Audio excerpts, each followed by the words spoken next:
उशीर झाला आहे, परंतु मला वाटतं आपल्या संपूर्ण मतदारसंघामध्ये आज खिरडी पंचायत समिती गणाचं वातावरण पाहता मला वाटतं सर्वात जास्त मताधिक्य हे खिरडी पंचायत समितीच्या उमेदवाराला असेल याच्याबद्दल मात्र शंका नाही. आपण खिरडी गाव हा खरं तर विस्तार प्रचंड मोठा आहे, अनेक वाड्या आहेत आणि प्रत्येक वाडीपर्यंत विकास पोहोचला पाहिजे, कामं झाली पाहिजे. ह्यासाठी गेली 5-6 वर्ष आपण कोट्यवधीचा निधी हा आपण प्रत्येक वाडीपर्यंत आपण द्यायचा प्रयत्न केला आहे आणि कामं देखील आपण करून दाखवलेली आहेत. मला वाटतं पण इतक्यात काही थांबायचं नाही आहे. भविष्यात अजून आपल्याला विकास कामं करायची आहेत या गणामध्ये, या गटामध्ये. आणि विशेषतः आपल्या ह्या खिरडी गावाची लोकसंख्या पाहता नक्कीच मगाशी मी उल्लेख केल्याप्रमाणे आपल्याला विकासाच्या दृष्टीने सर्वात जास्त इथलं लक्ष देण्याची आवश्यकता आहे, मला पूर्णपणे जाणीव आहे. पण त्यासोबतच अन्य गावामध्ये देखील आपण तितकाच विकास आपण करतोय. पण आजची ही निवडणूक काही विधानसभेची निवडणूक नाही, ही लोकसभेची निवडणूक नाही. जिल्हा परिषद पंचायत समिती सदस्य म्हटल्यानंतर मी ह्याचा वारंवार उल्लेख ह्यासाठी करतोय कारण हे आपल्या लक्ष देणं अत्यंत फार गरजेचं आहे की जिल्हा परिषद आणि पंचायत समिती सदस्य हे आमदाराचे डावे आणि उजवे हात असतात. आज मागील आता 6 वर्ष आपल्या सर्वांच्या आशीर्वादाने आमदार आहे, पण या 6 वर्षामधले 4 वर्ष पंचायत समिती आणि जिल्हा परिषद सदस्य असू जात नाही. म्हणजे ती बॉडीज बसल्यामुळे न बसल्यामुळे आणि निवडणुका न झाल्यामुळे आज ती नक्कीच ती उणीव भासते. आज ग्रामस्थ रोज आमदारांना भेटू शकत नाही, आमदार रोज आपल्या गावापर्यंत येऊ शकत. अशा वेळेला जिल्हा परिषद आणि पंचायत समितीच्या सदस्यांच्या मार्फत आपण जी विकास कामं मंजूर करतो त्या कामांची अंमलबजावणी करणं, ती कामं करून घेणं ही जबाबदारी त्यांच्या खांद्यावरती असते आणि नक्कीच त्याची उणीव आज भासते. आज पंचायत समिती स्तरावरती मी महिन्यामध्ये 2 महिन्यामध्ये एखाद्या वेळेला मी आढावा घेतो आणि त्यावेळेस आपण जी चालना देतो तीच एक चालना, परंतु त्या व्यतिरिक्त रोजच्या रोज त्या कामांचा आढावा घेणं की त्याचा पाठपुरावा करणं किंवा रोजच्या रोज त्या पंचायत समितीमध्ये जाऊन आपले प्रश्न सोडवून घेणं हे हक्काने आज आपले सरपंच किंवा कोणी करू शकत नाही. कारण तिथे आपले आज निवडणुका न झाल्यामुळे आज त्या सगळ्या इमारती रिकाम्या आहेत. आणि मग अशा वेळेला आपल्याला ह्या निवडणुका ही त्याकरता महत्वाच्या आहेत की आज जे आपले सदस्य निवडून येणार आहेत या सदस्यांच्या मार्फत आपले हे सगळे प्रश्न हे सोडवणे हे तिथे सोपं जाणार आहे आणि त्या अनुषंगाने आजची ही निवडणूक महत्वाची आहे. परंतु हे सगळं करत असताना शेवटी राजकारण हे होतच आणि राजकारण होत असताना आपल्या सर्वांना माहिती आहे शेवटी विरोधकांचं थोडंफार अस्तित्व असलं पाहिजे, नाहीतर राजकारणात मजा नाही, बरोबर की नाही.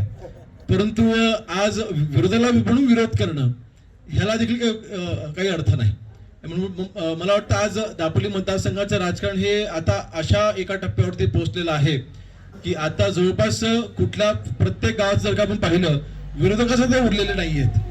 आणि मगाशी मला वाटतं इथे असताना पालघर पंचायत समितीमधला जो विसापूरला पहिला दौरा झाला तो मगाशी पप्पूजी गुजराने अतिशय महत्वाची गोष्ट सांगितली आणि अतिशय योग्य गोष्ट सांगितली की शत्रू संपला नाही पाहिजे, शत्रुत्व संपलं पाहिजे. ते शत्रुत्व संपतं असं मगाशी पप्पूजी गुजराने सांगितलं. अतिशय मला वाटतं चांगला विचार आहे.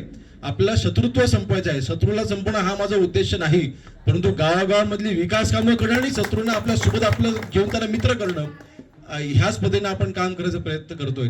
आणि त्याच अनुषंगाने आजचा देखील झालेला हा पक्षप्रवेश मी आपल्या सर्वांचं मनापासून स्वागत करतो आणि आपल्याला ज्या विकास कामांची अपेक्षा आहे त्याच्या आम्ही 100% पूर्ण करून दाखवू हा विश्वास आपल्याला सर्वांना देतो. आणि येणारी निवडणूक ही मला वाटतं मला विशेष सांगण्याची आवश्यकता नाही. मी मगाशीच उल्लेख केला की आपला खिरडी पंचायत समिती गण आणि आपला आपला जिल्हा परिषद गट नक्कीच चांगल्या मताधिक्याने आपण हा विजय प्राप्त करतो. किंबहुना आपल्या दापोली तालुक्यामधील 12 पंचायत समिती सदस्य हे उभे आहेत. 6 जिल्हा परिषदच्या निवडणुकीच्या रिंगणामध्ये उभे आहेत. आपले 18च्या 18 आपले हे उमेदवार 100% निवडून येते. इतकं चांगलं वातावरण ह्या मतदारसंघामध्ये आहे, आपल्या तालुक्यामध्ये आहे. जसं खेडला आपण 21-0 केलं तसं 18-0 हे आपल्या दापोली तालुक्यामध्ये 100% येणाऱ्या 9 तारखेला आपलं होता दिसेल. आणि ही पोचपावती ही फक्त आणि फक्त विकास कामांची असणार आहे. कुठे मला वाटतं आज जे काही दौरे मी करतोय प्रत्येक गावामधून हाच आवाज येतोय की आज आपल्या शिवसेनेच्या मार्फत जी काही विकास कामं होत आहेत, आज आरपीआयची देखील आपल्याला साथ आहे. आज प्रीतम मुरके साहेब देखील आपल्या सोबत आहेत, त्यांचं मनोगत देखील मगाशी झालं आणि आज 100% त्यांचा देखील मान सन्मान हा राखला जाणार आहेच. आणि हा शब्द मी तर जाहीरपणे दिलेला आहे.